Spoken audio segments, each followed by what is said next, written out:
if he's there at the finish, this could be an upset. Yeah.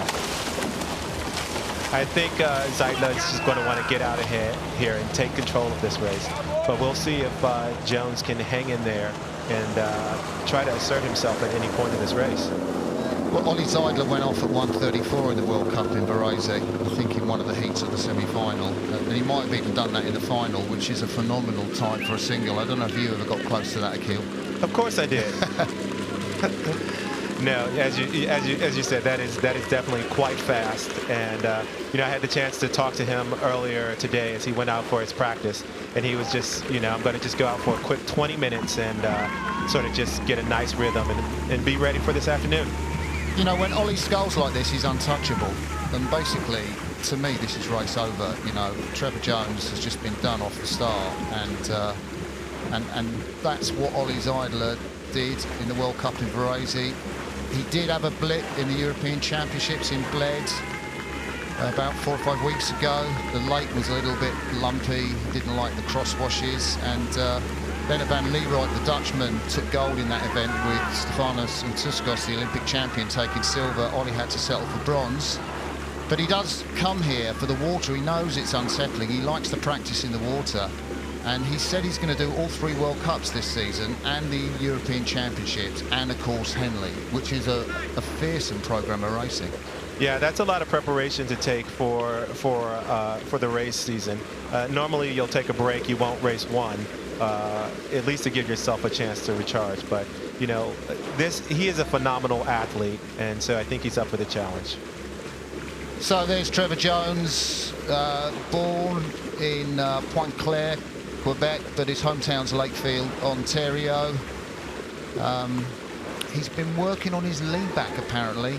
Maybe that's, you know, not too much. Heard from our co-commentator Camilla Hadland Horrocks that he came in the Tokyo Olympics down the track at 40 plus, so he does like to rate high. You can see his cadence there, the number of strokes per minute he's doing is pretty cool. And he finished 10th at the Worlds last year. The thing is, Akil, he's got to finish in the top 9 to qualify for the Paris Olympics. You know, and that's the thing about the single.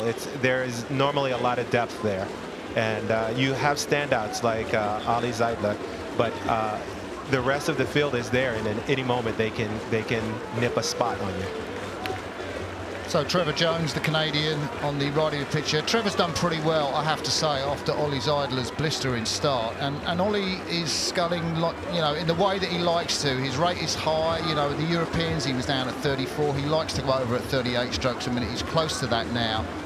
Trevor Jones also rating high. So Ollie's in the zone. And this man is in fearsome form. I saw him win the Worlds in 22 in Rachice, and he was absolutely phenomenal. Melvin Tweller beat him in the Europeans to take gold. In fact, Ollie didn't even get a medal in the Europeans last year in Munich. Yeah, and I was going to say, and for such a tall guy to rate at a 38, you know, that's I think a testament to his athleticism. Yeah, he's easy out forward, isn't he? Just nothing. Kind of looks like he's not sculling long, but he is, because he's such a tall man. And first burst on the scene in 2018 at the World Cup in Belgrade. I remember seeing about this guy who'd come into sculling from the sport of swimming, where he was a successful athlete as a swimmer, but he took a bronze medal in that and blew the sport apart, and he's went on to win the Worlds in 2019, and Ollie's never looked back, except for that, you know, I guess, problem in the Olympics in 2021 where he failed to make the final, and so Paris is a massive thing for Zeidler. Yeah, I'm sure he's looking to. You can see those Olympic rings on his back there, you know. It's something you do sometimes when you go to the Olympics, get a little tattoo to remind you. Yeah, I love that tattoo, actually. And, you know, he's coached here, not by his dad, Heino, who normally coaches him, but by his grandfather, Johannes Faber, who was Olympic champion in the Cox Fours back in the 72 games. So, you know, the Olympic heritage runs strong in his family. His sister, Marie, was here in the women's version of the single sculls. His mum rode, and his dad was a rower. Yeah, his dad is on the police force as well, and I think he couldn't get the time off to make it here this time. Exactly so. So Ollie Zeidler, this is the world's best sculler currently, just doing his thing. That sort of impassive stare down the boat. Sculls for a different club, Frankfurter Gesellschaft, and changed his club from the Donau club that he normally rode in when he started his career. They've been very supportive of him. And you can see his one piece there. What a great shot of the scullers coming to the finish, Akil. Yeah, you can see the crowd along the side there in the stewards enclosure. Great shot of the church over there. Really iconic Henley shot there. Trevor Jones on the left. We didn't see him in World Cup 2. He withdrew on medical grounds. I just wonder whether there might still be an issue or two. We might see him in Lucerne next week. But he was really blown away by Ollie Zeidler with that start, and he's gritting his teeth now. He will know that it's a lost cause, and Ollie Zeidler is just going, well, I guess he might be racing flat out if you saw another sculler, but Ollie Zeidler has now taken it down. What is he, 33 or something, 32, 33? Looks really easy, doesn't he?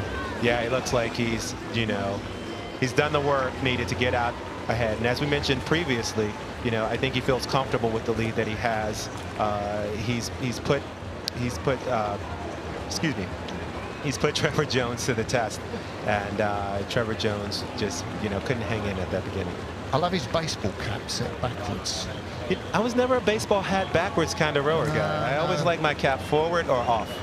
I can now report that Akil Abdullah has his baseball cap on forwards as he's doing commentary.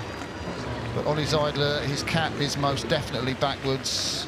He's a cool cat. He's a lovely man, really great to talk to. He's a fantastic ambassador for the sport.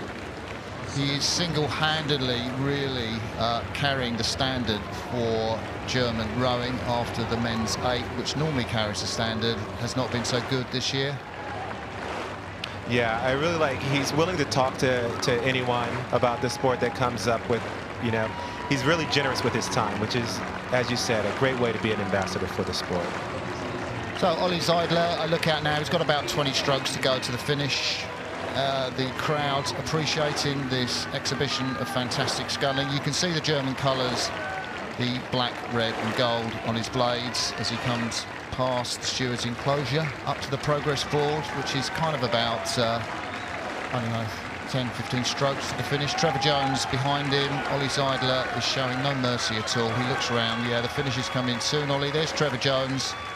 He's got his baseball cap set back. But in this semi-final of the Diamond Challenge Sculls, Trevor Jones has had to settle for second place. Ollie Zeidler takes the win, and Trevor Jones is coming up. Yeah, and there's nothing to take away from Trevor Jones here. He really put in a great effort there, but the start from Ollie Zeidler was phenomenal. He's strong. He had a lot of length. He was rowing high and just very efficient.